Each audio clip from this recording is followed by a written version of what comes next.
Olá. Para concluirmos as ações que envolvem a discussão sobre alimentos, hoje a gente vai iniciar o estudo sobre as execuções de alimentos, as nuances das execuções de alimentos, ok? Então vamos lá. Primeiramente, para a gente falar das execuções de alimentos, a gente tem que lidar com a situação do prazo prescricional. Como se aplica, qual o prazo prescricional que se aplica para a obrigação alimentar. Antes também de falar sobre alimentos, sobre a prescrição, a execução dos alimentos, a gente tem que fazer uma pequena observação, porém importantíssima observação. As ações de alimentos, elas são ações imprescritíveis. O que isso significa dizer? Ação de alimento é uma ação imprescritível. Significa dizer que, por mais que a pessoa titular do direito a receber alimentos não postule contra o eventual devedor, não há afluência de prazo para que ela entre com a ação para que seja fixada a obrigação alimentar. Então, imagine que uma criança, ainda com 1 ano de idade, o pai sai de casa, deixa a criança com a mãe, rompe o relacionamento, mas não é postulado pela mãe, a mãe não se mobiliza para postular em favor da criança alimentos. E aí se passam alguns anos, a criança agora já é adolescente, está com 16 anos, 17 anos. E ela quer entrar com ação de alimentos, porque ela vai ingressar num curso de ensino superior e ela precisa de um auxílio do pai para poder se sustentar. Por mais que não tenha sido exercido aquele direito a alimentos desde do momento em que surgiu inicialmente aquela necessidade, ainda existe uma necessidade. Então não há de se falar de prescrição desse direito a postular alimentos. O direito de você postular a fixação de alimentos, ele é imprescritível. Porque os alimentos, a necessidade será levada em consideração, necessidade, possibilidade, de acordo com o momento em que aquela pessoa está solicitando. Então imagine que,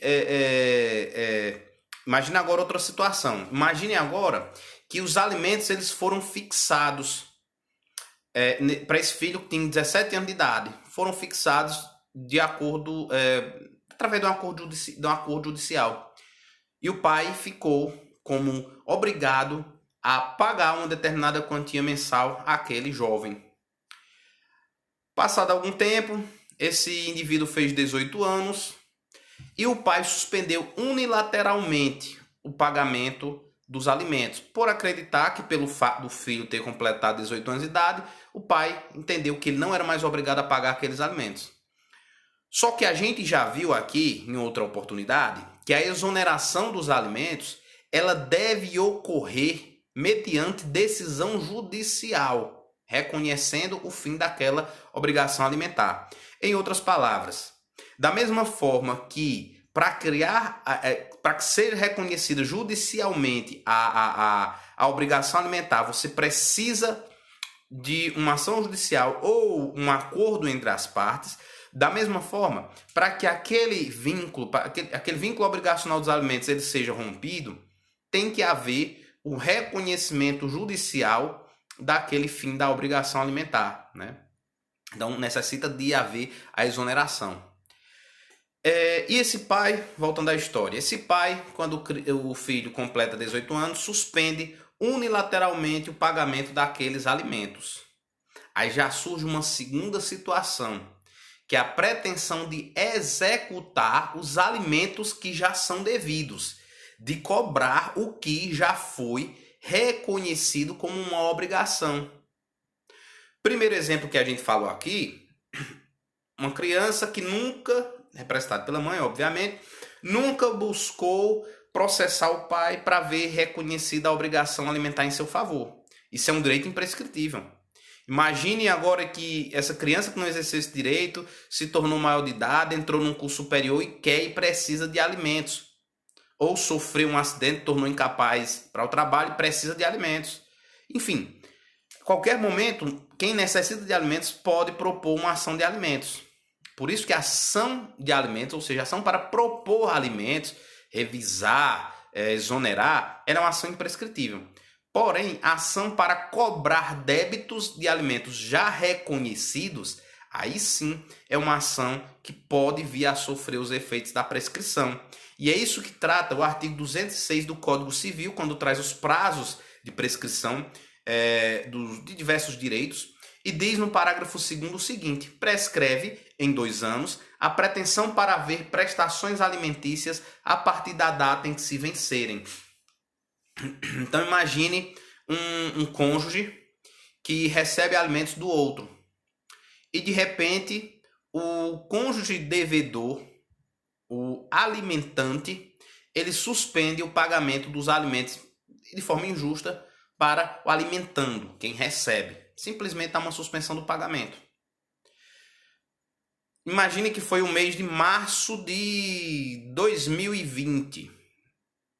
Então, o credor de alimentos, ele tem até antes de março de 2022, para propor a cobrança, a execução daquela prestação que não foi paga. Então, repetindo, prescreve em 2 anos esse crédito que já foi reconhecido e que não foi adimplido espontaneamente pelo devedor. O devedor não adimpliu, não pagou de forma correta, o credor pode executar aquele débito em até 2 anos.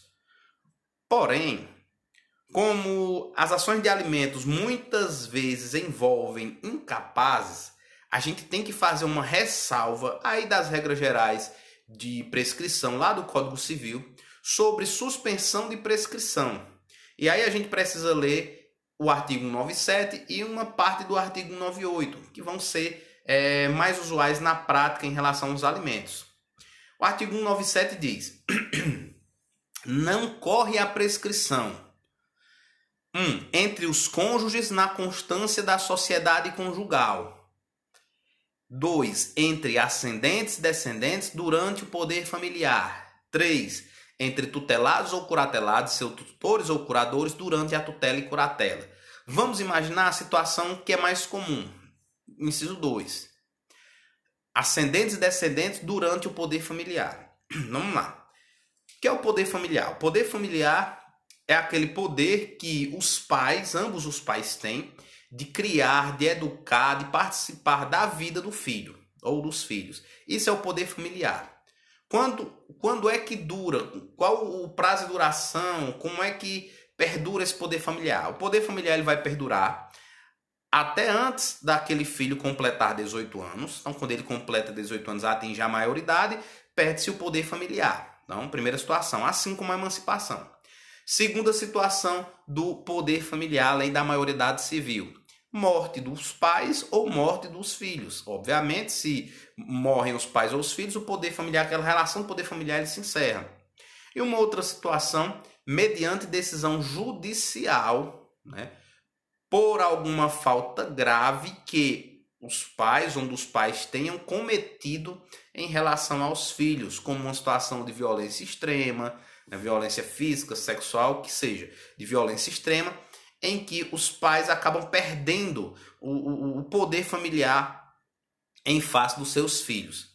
Não havendo a morte de uma das partes, não havendo a maioridade e não havendo uma decisão judicial no sentido de retirar a suspensão, de suspender o poder familiar, distinguir o poder familiar dos pais sobre os filhos, existe o poder familiar. Então, enquanto existir o poder familiar entre ascendentes e descendentes, não há prescrição. Então vamos para aquele exemplo que a gente tinha pensado anteriormente, tinha entabulado anteriormente. Vamos aperfeiçoar aquele exemplo.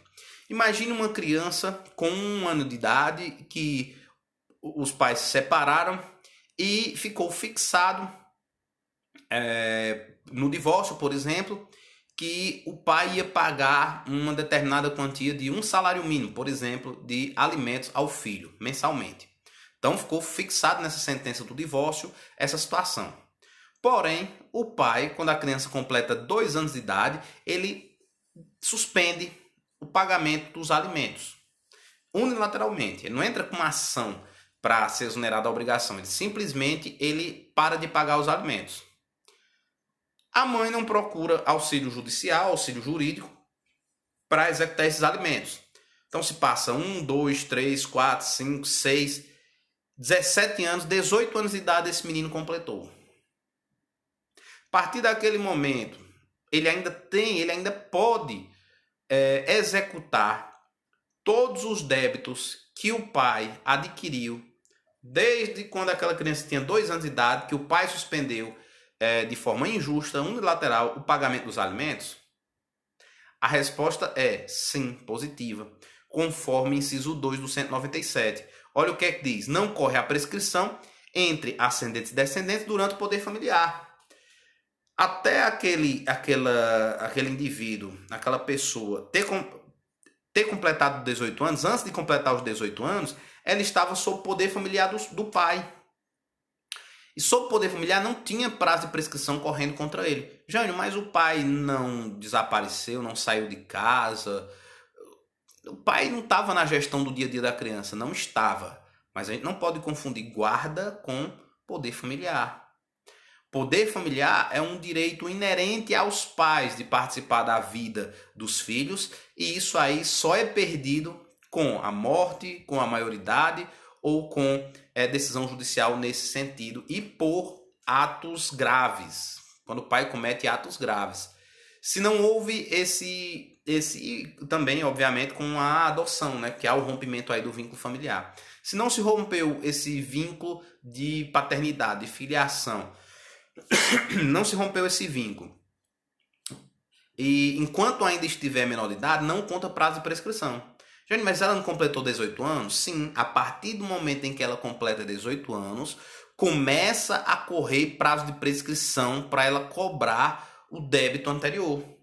Então, quando ela faz 18 anos de idade, tudo o que estava anteriormente sem ter prazo prescricional correndo contra esse jovem agora, esse adolescente, quando ele faz 18 anos de idade, começa a correr esse prazo aí de 2 anos para haver a cobrança dos alimentos atrasados. Então, repetindo, durante todo o prazo, durante todo o período que estava menor de idade sob poder familiar dos pais, não corre prazo de prescrição para cobrar os alimentos que o pai irregularmente, injustamente suspendeu o pagamento.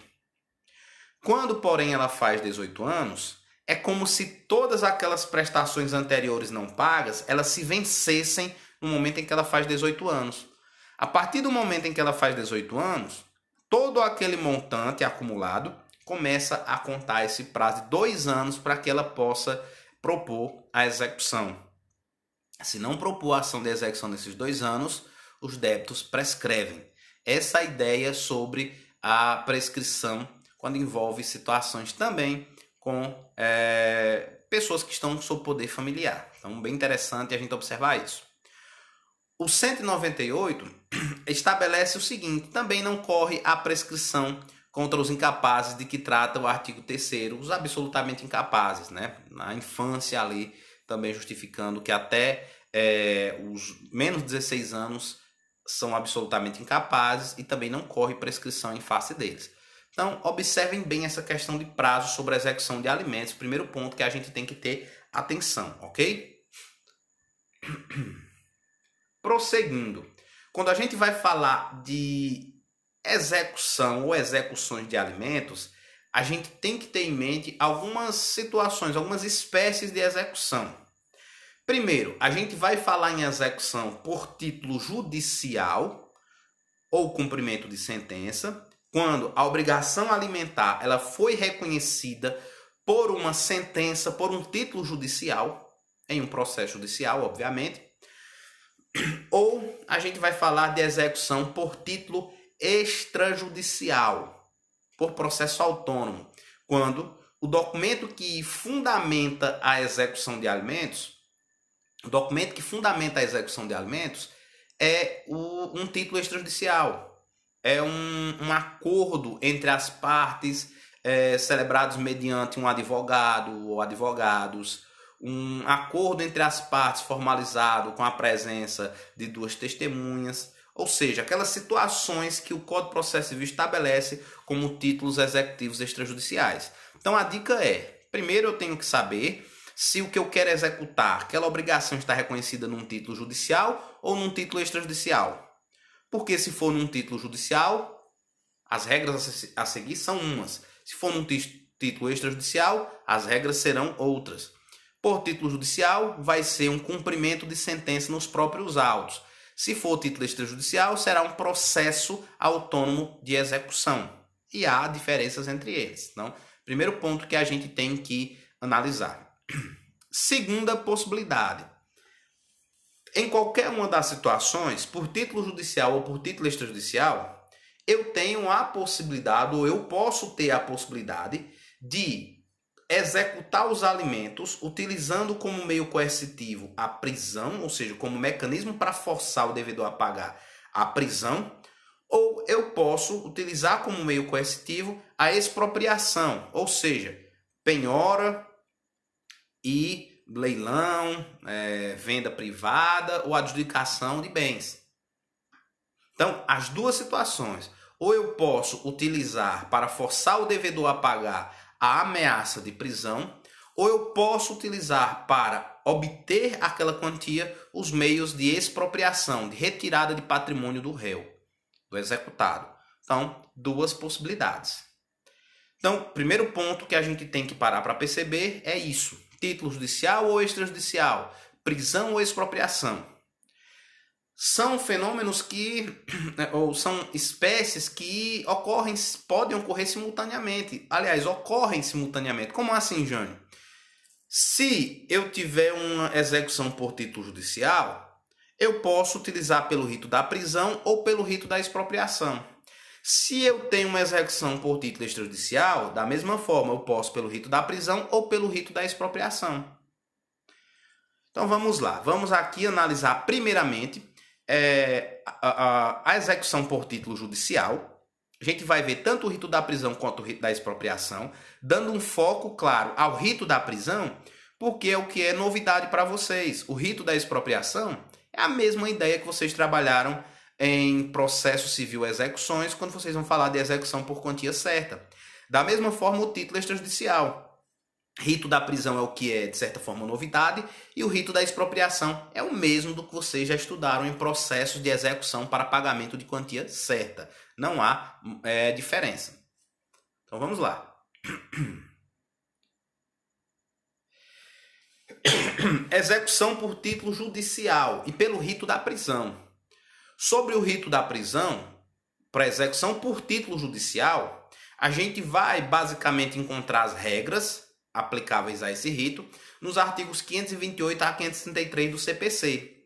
A gente vai ler alguns desses artigos, porque outros acabam trazendo situações um pouco mais específicas, como por exemplo o artigo 533, que vai falar da execução de alimentos indenizatórios, lá da responsabilidade civil, que não é bem o nosso foco aqui. Nosso foco mais nas relações de família. Então vamos lá. Artigo 528 diz: no cumprimento de sentença, ou seja, já mostra aí que é uma execução por título judicial, cumprimento de sentença, dentro do mesmo processo. No cumprimento de sentença que condene ao pagamento de prestação alimentícia ou de decisão interlocutória que fixe alimentos, o juiz, a requerimento do exequente, mandará intimar o executado pessoalmente para, em 3 dias, pagar o débito, provar que o fez ou justificar a impossibilidade de efetuá-lo. Então, primeiro passo, é um cumprimento de sentença de alimentos. Tem que partir da iniciativa do credor. O credor tem que fazer uma petição nos próprios autos em que foi sentenciado os alimentos, e nessa petição requerer o cumprimento da sentença, a ser realizado pelo réu. O juiz determina a intimação, lembre-se, aqui não é citação, porque citação só tem uma no processo, lá no início para o réu fazer parte do processo. Como aqui já é uma relação processual que o réu já faz parte, ele não é citado, ele é simplesmente intimado. Então ele é intimado para que em 3 dias ele faça o quê? Pagar o débito, provar que o fez, não, já paguei, está aqui os comprovantes, ou justificar a impossibilidade absoluta de efetuá-lo. Jânio, sobre essa impossibilidade, o que é que seria essa impossibilidade? Parágrafo 2º. Somente a comprovação de fato que gera a impossibilidade absoluta de pagar justificará o inadimplemento. Isso é muito interessante porque quem acaba definindo essa baliza aí do que é justo, né, uma impossibilidade justa, é a jurisprudência. E, por exemplo, um ponto que muitos perguntam, muitos têm dúvidas. Jânio, e se o pai perde o emprego? A jurisprudência, de forma muito massiva, entende que não é justo motivo a perda de um emprego para não pagar alimentos. Perdeu o emprego? Perdeu. Procure outras fontes de renda, faça bicos, consiga de alguma outra forma buscar aquela adimplência dos alimentos. Caso se mostre totalmente insuportável aquela obrigação alimentar, peça a exoneração ou a revisão. Mas o simples fato do não pagamento pela ausência do emprego, né, pelo desemprego, não justifica, não é um motivo justo do ponto de vista jurisprudencial. Olha que interessante. E aí vai, né? Então, primeiramente, intimação do réu para que em 3 dias do executado para pagar, provar que já pagou ou justificar a impossibilidade de efetuar esse pagamento. Parágrafo 1º. Caso o executado, olha aí, mais um instrumento para forçar o executado a pagar. Caso o executado, no prazo previsto no CAPT, não efetue o pagamento, não prove que o efetuou, não apresente justificativa da impossibilidade de efetuá-lo, o juiz mandará manifestar o pronunciamento judicial, mandará protestar o pronunciamento judicial, aplicando-se no que couber o disposto no artigo 517. O que é que fala o artigo 517? O artigo 517 fala que toda sentença condenatória que não seja cumprida espontaneamente pelo réu poderá ser protestada cartorialmente pelo autor. Mas isso depende de requerimento do autor. O autor, via de regra, quem tem que requerer, e com aquele título ele tem que ir até o cartório e realizar esse protesto. Só que nas execuções de alimentos, isso é um ato de ofício do juiz. O protesto é feito pelo próprio juiz de ofício. E o nome desse indivíduo ele vai para os bancos de devedores do cartório de protestos e títulos, e dali aquele cartório ele mantém convênio com os órgãos de proteção ao crédito e o nome daquela pessoa acaba se tornando negativado. Olha que situação interessante. Então, negativa-se o nome do devedor de alimentos como mais uma forma de forçá-lo a realizar aquele pagamento. Isso não impede a prisão, gente. Isso não causa obstáculo à prisão, conforme a gente vai ver aqui no parágrafo 3º. Olha o que é que diz o parágrafo 3º. Se o executado não pagar ou se a justificativa apresentada não for aceita, o juiz, além de mandar protestar o pronunciamento judicial na forma do parágrafo 1º, decretar-lhe-á prisão pelo prazo de 1 a 3 meses. Prisão pelo prazo de 1 a 3 meses. Como é que o juiz vai fixar esse tempo de 1 a 3 meses de prisão? Ele vai fixar levando em consideração o tamanho do débito. Claro, quanto maior o débito, mais tempo de prisão. Quanto menor o débito, menos tempo de prisão. E o que é que pode causar essa prisão? Qual o tipo de débito que eu posso solicitar essa prisão? Muito importante essa regra, saltando aí para o parágrafo 7º. Olha o que é que diz o parágrafo 7º. O débito alimentar que autoriza a prisão civil do alimentante é o que compreende até as 3 prestações anteriores ao ajuizamento da execução e as que se vencerem no curso do processo. O que é que eu posso cobrar através desse processo de prisão? Os últimos 3 meses e os que forem se vencendo no processo. Muito cuidado para essa observação. Uma dúvida muito frequente. Jânio, eu preciso esperar que o indivíduo atrase 3 meses para buscar a via da execução pela prisão? Não, gente, não é necessário. Se ele atrasar 1 dia, ele já está sujeito à execução pela prisão. É claro que, pela razoabilidade, né, assim falando no aspecto prático, é claro que pela razoabilidade, o indivíduo atrasando 1 dia, 1 semana, não faz muito sentido o credor já ir buscar a execução judicial, principalmente levando em conta que o judiciário não é tão rápido, tão ágil quanto a gente gostaria que fosse.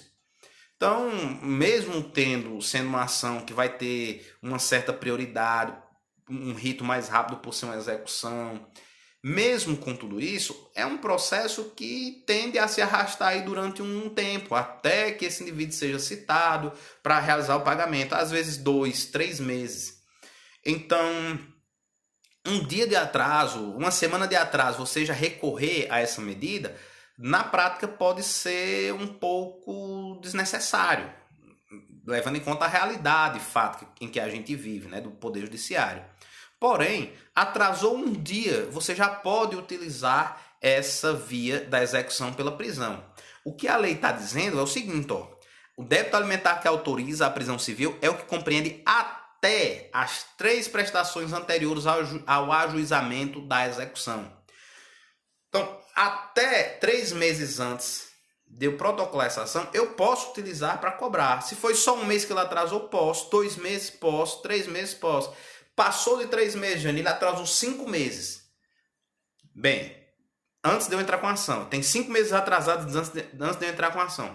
Se você quiser ir para o rito da prisão, você pode cobrar os 3 meses anteriores à data da entrada da ação pelo rito da prisão. E os que no decorrer do processo ele vai deixando de pagar também, que isso é muito normal acontecer, vai acumulando. E ele vai ter que pagar tudo isso para evitar a prisão. Então essa é a ideia. Mas, Jânio, e aquelas outras eu perdi, eu não posso mais cobrar? Então imagina o seguinte, imagina um indivíduo que suspendeu o pagamento desde dezembro de 2019 da prestação de alimentos. Ele parou de pagar injustamente desde dezembro. Então ele já tem dezembro, janeiro, fevereiro, março e abril. Estamos no mês de abril. 5 parcelas atrasadas. Se você quiser ir pela via da prisão, pelo rito da prisão, você pode cobrar o mês de abril. Eu vou entrar com a ação agora, hoje, nessa semana, antes de maio, antes de vencer a próxima. Então eu posso cobrar a de abril, a de março e a de fevereiro. Janeiro e dezembro vai ficar por isso? Não, você pode cobrar, mas você vai cobrar utilizando outro rito, o rito da penhora. Eu não posso entrar pelo mesmo rito pedindo a prisão dele. Eu não posso utilizar o mesmo rito.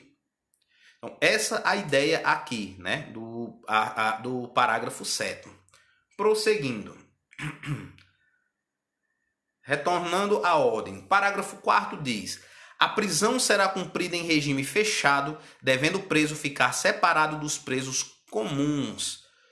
O ideal é que ele não fique com presos penais, né, com presos que cumpriram crimes, até pela natureza do descumprimento. A prisão ela acaba sendo uma espécie de sanção e uma espécie de mecanismo cível para forçar aquele pagamento. Ela não é uma finalidade em si mesmo, é mais um instrumento para forçar o devedor a pagar. Não é uma simples pura sanção pelo fato dele não pagar. Então, até pela natureza daquele ato, não é razoável esse preso ficar com os presos criminais.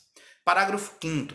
O cumprimento da pena, e aqui eu faço ressalva pena entre aspas, porque como eu falei para vocês, não é propriamente uma pena por um ato ilegal, é mais uma forma, um instrumento de forçar o devedor a ter uma outra postura e a realizar o pagamento. Então, o cumprimento da pena não exime o executado do pagamento das prestações vencidas e vincendas. Estou preso, vou ficar os 3 meses que o juiz determinou de prisão. Então, só para ilustrar, um exemplo. Esse exemplo que a gente estava falando, que o indivíduo desde dezembro ele parou de pagar, já tem 5 prestações. Você deu entrada na ação, o juiz manda citar o réu no início de maio para ele realizar o pagamento de... Você pediu pela prisão, então, fevereiro, março, abril. Como eu dei entrada antes de vencer a de maio, mas ele foi citado já quando venceu a de maio, não me pagou a de maio, então o juiz já manda para a conta 4. Olha, pague fevereiro, março, abril e maio. Você vai pagar essas 4. Não paga o juiz. Não paga e não se justifica. O juiz manda para a prisão. O juiz manda por 3 meses. Então ele vai ficar preso maio, junho e julho. e ele não está pagando nada. Olha o débito aumentando, já tem 7 prestações. Terminou os 3 meses de prisão, sai da prisão, está devendo 7. Não, o fato dele cumprir aquele período de prisão não extingue o débito. Então você está saindo, você está devendo 7. Então você ainda deve pagar esses 7, agora não mais através do rito da prisão.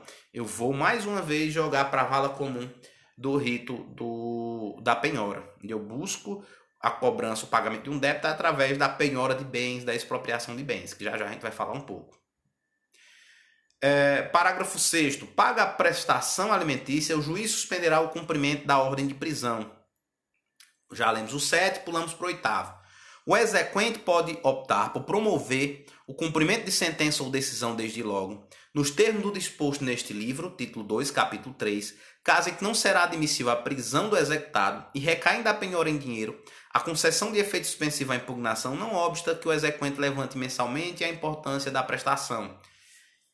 O que a lei está trazendo aí é que a gente pode, em vez de utilizar o rito da prisão, a gente pode buscar o rito da expropriação, o rito do cumprimento de sentença, de pagar quantia, o rito comum, que está previsto nos artigos 523 a 527.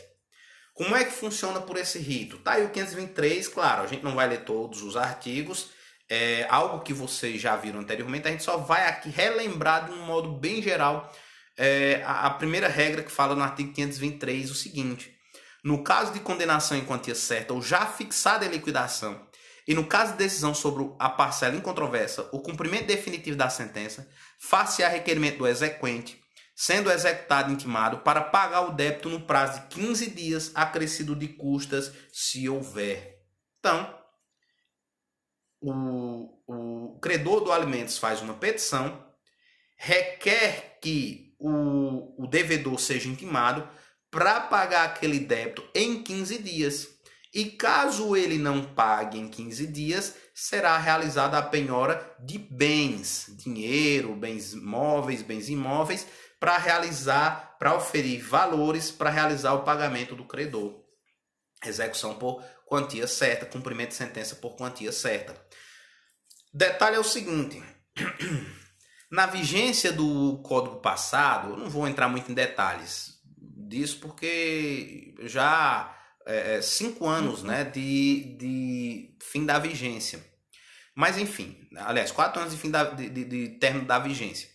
Desde 2016 a gente já está com a vigência do Código de 2015. Eu não vou adentrar muito nessa discussão, mas só para ressaltar o seguinte. Antes, pelo antigo CPC, da forma como a execução de alimentos estava construída, para você pedir pelo cumprimento de sentença, ou cumprimento de sentença não, a execução dos alimentos pelo rito da prisão, você tinha que entrar com ação autônoma e você tinha que pedir a prisão lá num novo processo. Tanto faz se fosse título executivo judicial ou extrajudicial. Quando você queria pela penhora, pelo procedimento da penhora, você faria um cumprimento de sentença. Não tinha como você, num único procedimento, num único instrumento, pedir ao mesmo tempo a prisão dos meses que dão para pedir prisão e a penhora pelos meses que não dá para pedir a prisão. Você não tinha como acumular. Só que hoje em dia não há obstáculo nenhum. Hoje em dia, o que você tem que se atentar é se é um título judicial, cumprimento nos próprios autos. É um título extrajudicial, corro para um processo autônomo. É isso que você vai observar. Jânio, imagine que é um cumprimento de sentença. Esse pai ele já deve esses 5 meses. Como é que eu faço? Eu posso, pelos 3 meses mais recentes, pedir que ele seja intimado para pagar sob pena de prisão em 3 dias. Os outros meses antes desse período de 3 meses, nesse nosso exemplo, janeiro e dezembro, eu peço na mesma petição que ele seja intimado para pagar em 15 dias sob pena de penhora. No mesmo processo, na mesma petição, sem problema nenhum. O juiz faz a intimação e ele dá os 2 prazos. Olhe, executado, você tem 3 dias para pagar abril, março e fevereiro, sob pena de prisão. E você tem 15 dias para pagar janeiro e dezembro, sob pena de ter os seus bens penhorados, bloqueados por ordem judicial. Então, essa é a lógica que a gente casa, né, com essa interpretação do parágrafo 8º do artigo 528.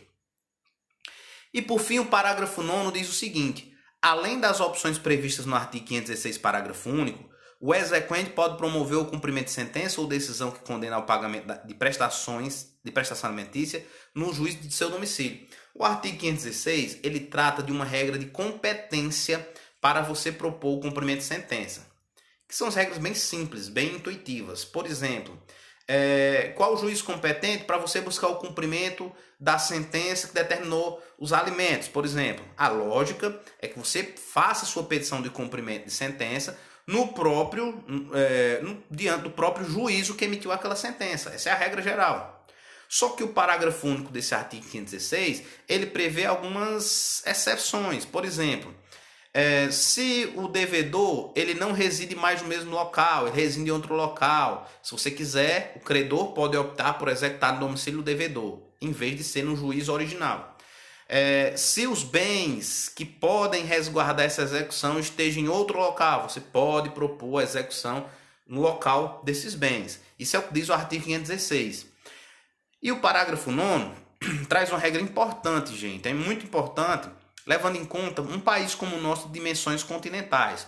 Olha uma situação que chegou numa determinada vez para mim, um conhecimento para mim, lá no Núcleo de Práticas Jurídicas. Um aluno chegou preocupado: professor, agora complicou. Por quê?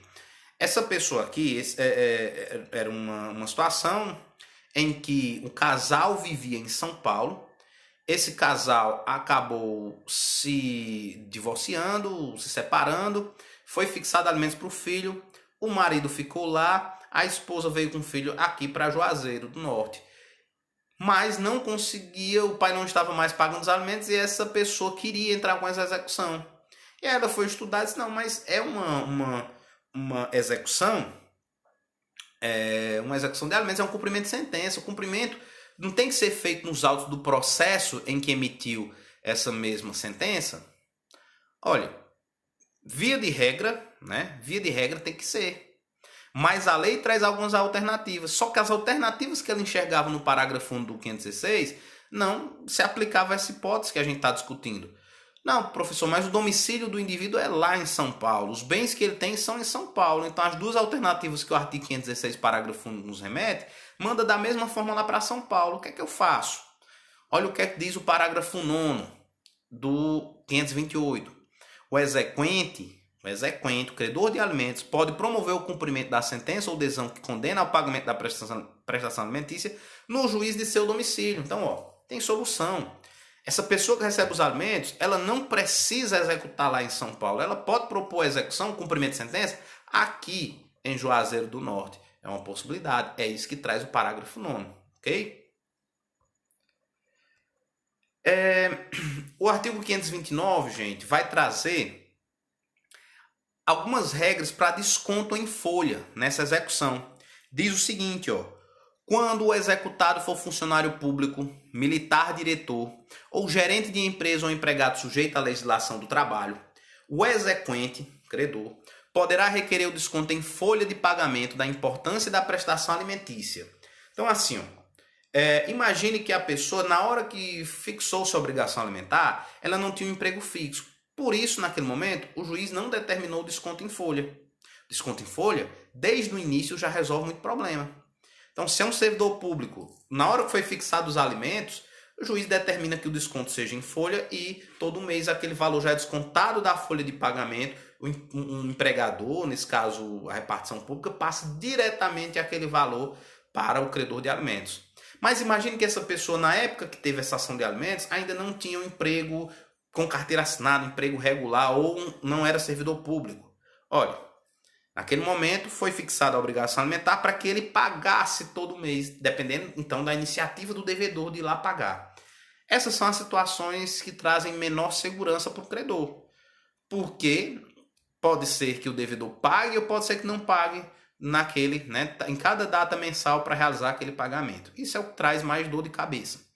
Imagine que ele ingressa com a execução, está lá um débito de 3, 4, 5 parcelas, só que ele toma conhecimento de que o executado agora é um empregado seletista. Então ele pode pedir para que o juiz determine que essas 4, 5 parcelas atrasadas, o valor, seja descontado em folha. Bem como as próximas que forem se vencendo, também seja descontado em folha. Então, uma parcela do salário do devedor, do executado, desse pai que não pagou os alimentos, uma parcela do salário ele vai ser retido para pagar o débito passado e outra parcela para pagar o débito das próximas prestações alimentícias. É isso que vai regulamentar esse artigo 529. Vamos ler aqui os parágrafos do 529. Ao proferir a decisão, o juiz oficiará a autoridade, à empresa ou ao empregador, determinando, sob pena de crime de desobediência, o desconto a partir da primeira remuneração posterior do executado, a contar do protocolo do ofício. Segundo, o ofício conterá o nome e o número de inscrição no cadastro de pessoas físicas do exequente e do executado, a importância a ser descontada mensalmente, o tempo de sua duração e a conta na qual deve ser feito o depósito. Imagine, por exemplo, que o débito era de R$ 1.200, o débito já passado. O juiz ele vai fixar, olha, você tem que descontar R$ 200 referente a 1.200 durante 6 meses. Seria essa a ideia que o juiz iria fixar. Além de, e você vai agora também descontar R$ 300 em relação às próximas parcelas. Então seria nesse sentido aqui e determinando que esses R$ 300 não teria prazo de duração, né? Então, pelo atrasado, ele fixa o valor e o prazo de duração. E pelos futuros, ele fixa o valor sem dar um prazo de duração, porque os alimentos não vão ter um prazo de duração. Seria essa a ideia. Parágrafo 3º.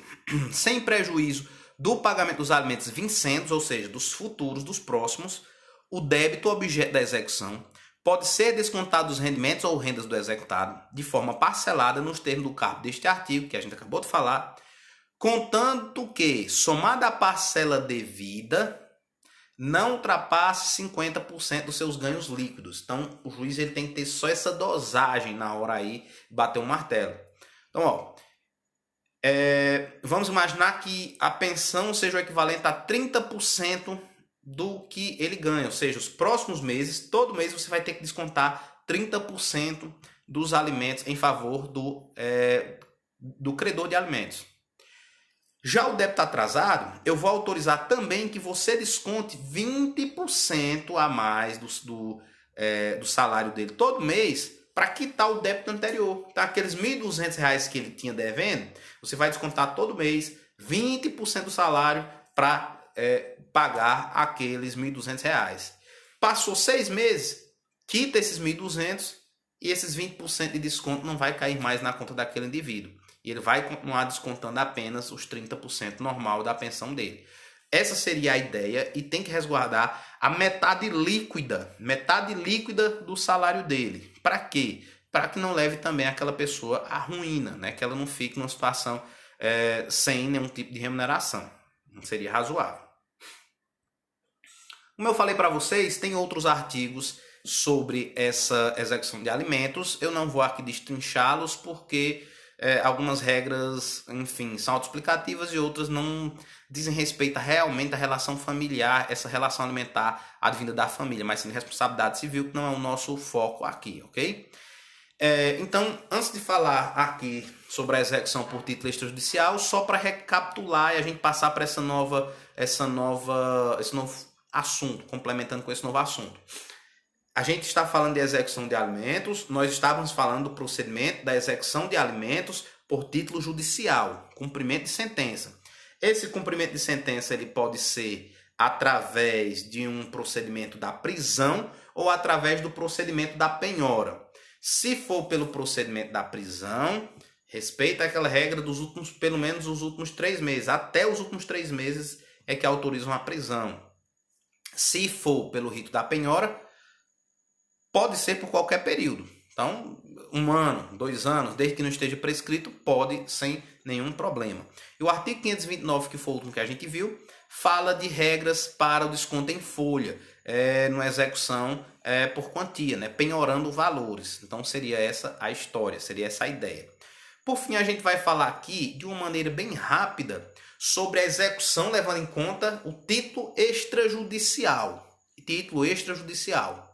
Execução por título extrajudicial.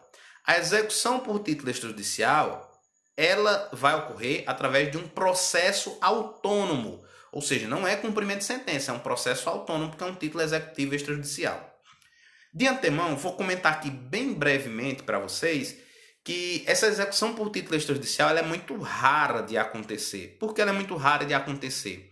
Porque, via de regra, as obrigações alimentícias elas são reconhecidas mediante processos judiciais. Mas, Jane, hoje em dia, a atividade das mediações, conciliações extrajudiciais, pré-processuais, inclusive que o Núcleo de Práticas Jurídicas da Unileão faz, ela tira muito dessas demandas do Poder Judiciário. Mas aí é que está um detalhe. A lei de mediação, ela, apesar de estimular a mediação, a utilização de formas autocompositivas para a resolução de litígios, ela estabelece que, quando se trata de litígios que envolvem direitos indisponíveis, que envolvem incapazes, esses litígios, o termo de mediação ele tem que ser judicialmente homologado para ter validade. Então, por mais que se faça a mediação envolvendo alimentos